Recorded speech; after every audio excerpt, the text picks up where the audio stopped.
Assalamualaikum warahmatullahi wabarakatuh. Perkenalkan, nama saya Selvi Anggreni, saya dari PIAU 2. Saya ingin mempresentasikan mata kuliah teori belajar dan pembelajaran anak usia dini. Teori belajar dan pembelajaran.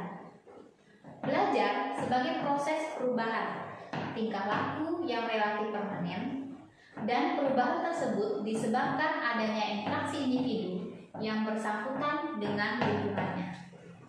Jadi, belajar adalah perubahan tingkah laku. Untuk anak usia dini, perubahan tingkah laku dari menjadi tidak tahu menjadi tahu, dari yang tidak mandiri menjadi mandiri, dari yang tidak memiliki sikap yang baik menjadi memiliki sikap yang baik dan benar, dari yang tidak mandiri menjadi mandiri, dari yang pendiam menjadi aktif. Nah, itu adalah belajar untuk anak usia dini. Artinya apa? Tujuan belajar adalah perubahan tingkah laku, baik yang menyangkut pengetahuan, keterampilan, maupun sikap, dan bahkan meliputi segenap aspek organisme atau pribadinya. Nah, dari tujuan belajar ini, kita tahu bahwa anak didik kita harus kita mengetahui apa keinginannya, minatnya, kemudian bakatnya, kesenangannya, usianya itu juga berapa, usia ini dia suka ini, seperti itu. Dan anak usia dini itu dia lebih suka ke eksploratif, ya, berpetualang, dan rasa ingin tahunya itu lebih tinggi. Maka oleh sebab itu kita sebagai guru kita harus mengajak anak ke alamnya, ya, atau ke kehidupan sehari-harinya, seperti itu. Oke, kita lanjut ke karakteristik belajar anak. 1. Anak belajar melalui bermain. Anak belajar melalui bermain itu lebih menyenangkan untuk anak usia dini daripada anak belajar fokus duduk rapi atau diam mendengarkan. Kalau untuk anak usia dini lebih senang bermain, belajar sambil bermain, bermain sambil belajar. Jadi ajaklah anak ke lingkungannya. Ya, contohnya ke alam sekitar. Atau kalau di kelas, kita bikinlah kelas itu jadi bervariasi. Ada gambar-gambar, ada media-media yang meniru, seperti media pohon, media buah, dan lain-lain sebagainya. Yang kedua, anak belajar dengan cara membangun pengetahuan. Anak belajar dengan cara membangun pengetahuan. Bagaimana caranya seorang guru membangun pengetahuan anak? Yaitu dengan cara anak diajak bereksperimen. Jadi dia bereksperimen atau berpetualang. Jadi dia rasa ingin tahu dia lebih tinggi dan dia akan belajar di sana. Dia akan banyak bertanya, apa ini ibu? Itu apa? Ini fungsinya buat apa? Kok seperti ini? Jadi banyak pertanyaan yang akan muncul di kepala anak karena kita ajak dia berpetualang. Karena anak usia dini itu lebih suka berpetualang atau bereksploratif. Yang ketiga, anak belajar secara alamiah. Anak belajar secara alamiah berarti anak belajar apa yang ia rasakan, apa yang ia lihat, apa yang ia raba. Jadi indera ini berperan penting dalam proses belajar, ya, seperti itu, dia alamiah.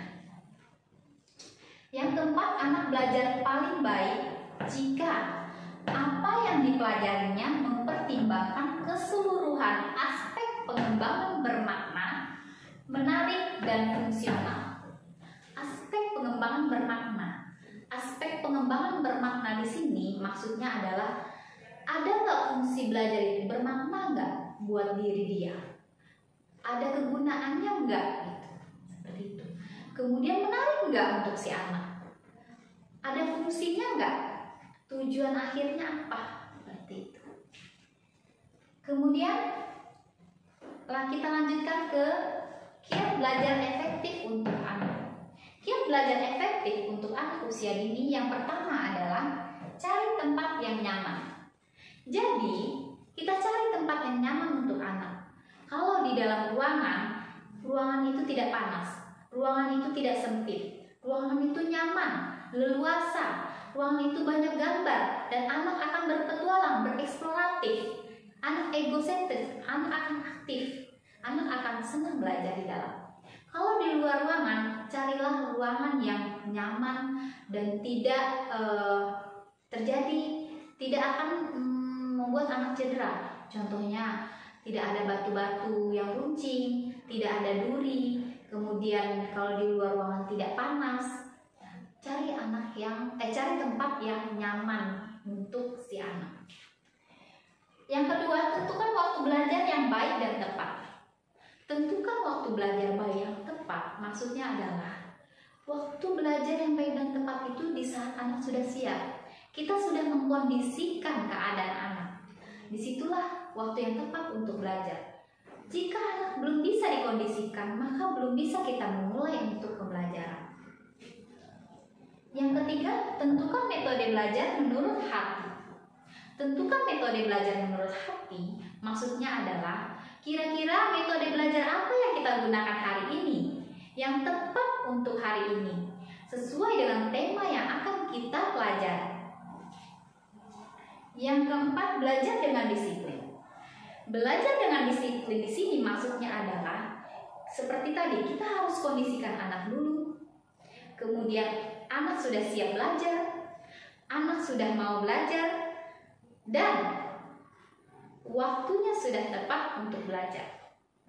Kemudian disiplin apa? Kita harus memiliki SOP untuk belajar itu. Kalau dalam belajar harus seperti apa anak ibu? Harus mengikuti apa kata ibu, dengarkan kata ibu, tidak berkeliaran kesana kemari, harus tertib jalannya. Pokoknya kita harus memiliki SOP. Ya. Kita beri arah-arah kepada anak. Kita menasehati anak itu harus dengan secara lembut, tidak bisa dengan keras. Karena anak usia dini itu dia lebih menginginkan kasih sayang. Ya. Jadi dengan lembut itu dia merasa disayang, dikasihi. Kemudian tulis ulang. Yang kelima, tulis ulang setiap materi yang diajarkan. Pada anak usia dini, tulis ulang setiap materi yang akan diajarkan. Contohnya pada pembelajaran huruf, mengenal huruf. Kita harus ulang-ulang mengajarkan kepada anak tentang huruf itu. Contoh huruf A. Ini loh cara menulis huruf A anak ibu. Ya, kita coba menuliskannya. Coba lagi. Coba ya, ditulis dari samping dari kiri ke kanan huruf A berbaris. Kemudian dari atas ke bawah. Nanti diulang lagi di rumah ya, dicoba di rumah ya. Jadi harus secara berulang-ulang. Jika hari ini belum tercapai, besok kita ulang kembali. Selanjutnya adalah biasakan minum air putih setiap belajar. Karena dalam belajar itu kita membutuhkan energi. Sekurang-kurangnya, anak dalam belajar itu dia merasa haus. Maka biasakan setiap menit berikutnya anak boleh minum. Silakan anak ibu minum dulu. Seperti itu. Selanjutnya, menjelang ujian, jangan terlalu banyak belajar. Maksudnya apa ya? Menjelang ujian jangan terlalu banyak belajar. Anak usia dini memang ada ujiannya. Seperti ini. Kalau anak usia dini kita mengevaluasi atau dia evaluasi. Jadi jangan terlalu banyak kita memberikan materi-materi pada dia. Ya, jadi cukup satu saja atau beberapa poin. Nah, baru kita uji. Kalau kita sekaligus memberikan materi banyak ya, maka tidak akan tertangkap di daya ingatnya. Jadi cukup 1 atau 2 atau 3 saja. Nah, seperti itu. Ya, demikianlah teori belajar dan pembelajaran untuk anak usia dini. Demikian presentasi saya hari ini. Saya ucapkan jika ada kesalahan pada diri saya mohon maaf karena itu datangnya dari diri saya dan kebenaran hanya milik Allah Subhanahu wa taala. Assalamualaikum warahmatullahi wabarakatuh.